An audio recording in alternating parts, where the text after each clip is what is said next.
নমস্কাৰ এই মুহূৰ্তত দিবলৈ লৈছো 15 মাৰ্চ পুৱাৰ কেইবাটাও গুৰুত্বপূৰ্ণ খবৰ ৰাজ্যৰ বিভিন্ন প্ৰান্তৰ পৰা ওলাই পৰিছে সমূহ দৰ্শকসকলৰ বাবে কেইবাটাও জৰুৰী খবৰ আমি প্ৰতিটো খবৰে দৰ্শকসকলক জনাই যাম প্ৰথমতে দিবলৈ লৈছো এটা ডাঙৰ খবৰ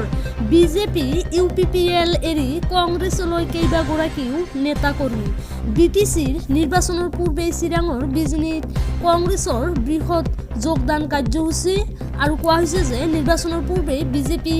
ইউপিপিএলত মক্ষম আঘাত বিজেপি ইউপিপিএল এৰি কংগ্ৰেছলৈ কেইবাগৰাকী নেতা কৰ্মী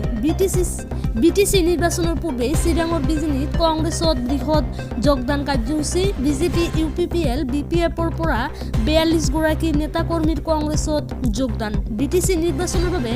8 গৰাকীকৈ নেতাৰ প্ৰাৰ্থিত্ব বিচাৰি কংগ্ৰেছত আবেদন প্ৰাৰ্থিত্ব বিচাৰি চিৰাং জিলাৰ কংগ্ৰেছৰ সভাপতি সঞ্জীৱ ঔৱাৰীৰ হাতত আবেদন দাখিল 17 নং সুবাইজাৰ সমষ্টিত বিনিময় বসমতাৰী অসীম কুমাৰ বসমতাৰী আবেদন 18 নং মানাস চেৰফাং সমষ্টিত অবিনাশ ব্ৰহ্মৰ আবেদন দাখিল 19 নং থুৰিবাৰী সমষ্টিত আবু তালেব সিকদাৰ আজিজুল হক আৰু নৱজ্যোতি ৰায় স্বপ্নন কুমাৰ ভৌমিক আৰু নবাব খানে প্ৰাৰ্থিত্বৰ বাবে আবেদন কৰিছে নিৰ্বাচনৰ পূৰ্বে বিজেপি ইউপিপিএলৰ মক্ষম আঘাত এইবাৰ কংগ্ৰেছৰ নেতা দিবলৈ লৈছো পুৱাৰ দ্বিতীয় নম্বৰ গুৰুত্বপূৰ্ণ খবৰটো আমাৰ দ্বিতীয় নম্বৰ গুৰুত্বপূৰ্ণ খবৰটো হৈছে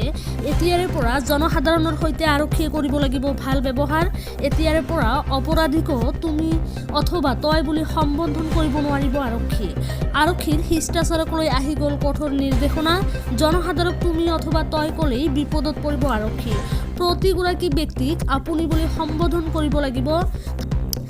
থানালৈ অভিযোগ অথবা এজাহাৰ দিবলৈ আহিলেই আপায়ন কৰিব লাগিব আৰক্ষীয়ে অপৰাধী অভিযুক্ত বা অভিযোগকাৰী থানালৈ আহিলেই প্ৰথমে দিব লাগিব চাহ থানালৈ অহা লোকক চাহ বিস্কুটেৰে অভ্যৰ্থনা জনোৱাৰ নিৰ্দেশ আৰক্ষীলৈ জনতাৰ প্ৰতিটো অভিযোগ মন দি শুনিব লাগিব আৰক্ষীৰ লোকে আৰক্ষী আৰু জনতাৰ মাজত ব্যৱধান হ্ৰাস কৰিবলৈ বিশেষ প্ৰয়াস উত্তৰ প্ৰদেশৰ আৰক্ষীৰ আগ্ৰাৰ ডিচিপি সনম কুমাৰে আনিছে আৰক্ষীৰ বাবে নতুন নিৰ্দেশনা দিবলৈ লৈছো পুৱাৰ তৃতীয় নম্বৰ গুৰুত্বপূৰ্ণ খবৰটো আমাৰ তৃতীয় নম্বৰ গুৰুত্বপূৰ্ণ খবৰটো হৈছে ৱাকফ সংশোধনী বিধেয়কৰ বিৰুদ্ধে লাখ লাখ মুছলমানে কঁপাব নতুন দিল্লী ৰমজান মাহতে 17 মাৰ্চত সৰ্ববৃহৎ প্ৰতিবাদী কাৰ্যসূচীৰ বাবে সাজু অল ইণ্ডিয়া মুছলিম পাৰ্চনেল ল' বৰ্ড যন্তৰ মন্তৰত হ'ব ৱাকফ সংশোধনী বিধেয়কৰ বিৰুদ্ধে উত্তাল প্ৰতিবাদ ৰোজাৰ মাহতে পুৱা 10 বজাৰ লগে লগেই লাখ লাখ মুছলমানে সাব্যস্ত কৰিব প্ৰতিবাদ বৰ্ডৰ মুখপাত্ৰ ডক্টৰ চিয়াইদ কাছিম ৰাছুল ইলিয়াছে আয়োজন কৰিছে কাৰ্যসূচী কোনো পধ্যেই মানি লোৱা নহ'ব ৱাকফ সংশোধনী মুছলমানৰ অধিকাৰৰ হাতৰ পৰা যাবলৈ দিয়া নহ'ব ৱাকফ সম্পত্তি মছজিদ কবৰস্থান দৰগাহ মাদ্ৰাছা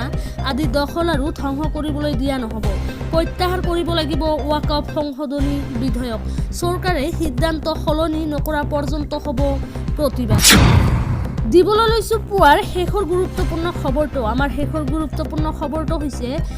অৰুণোদয়ক লৈ এটা ডাঙৰ খবৰ যিসকল হিতাধিকাৰীয়ে অৰুণোদয় লাভ কৰি আহিছে সেইসকল হিতাধিকাৰীৰ বাবে অসমৰ মুখ্যমন্ত্ৰীয়ে দিছে এটা ভাল খবৰ কাৰণ মহিলাসকলে ফেব্ৰুৱাৰী মাহত একেবাৰে লাভ কৰিব 5,000 টকা বাজেটৰ পিছত অৰুণোদয়ক লৈ মুখ্যমন্ত্ৰীৰ বৃহৎ ঘোষণা একেলগে 4 মাহৰ অৰুণোদয়ৰ ধন একে মাহতে লাভ কৰিব হিতাধিকাৰীসকল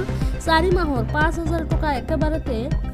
এবাৰতে দিব চৰকাৰে সংবাদমেল যোগে মুখ্যমন্ত্ৰীৰ ডাঙৰ ঘোষণা 2026 ফেব্ৰুৱাৰীত এই ধন লাভ কৰিব ৰাজ্যৰ লাখ লাখ হিতাধিকাৰীয়ে বিধানসভা নিৰ্বাচনৰ বাবে এই সিদ্ধান্ত ল'ব পাৰে চৰকাৰে নিৰ্বাচনী অধিসূচনা জাৰিৰ বাবে আয়োগে বন্ধ কৰিব পাৰে আঁচনি ধন প্ৰদান সেইবাবে আগতীয়াকৈ ধন প্ৰেৰণৰ সিদ্ধান্ত ল'ব পাৰে চৰকাৰে ফেব্ৰুৱাৰীকে ধৰি মাৰ্চ এপ্ৰিল মে মাহৰ ধন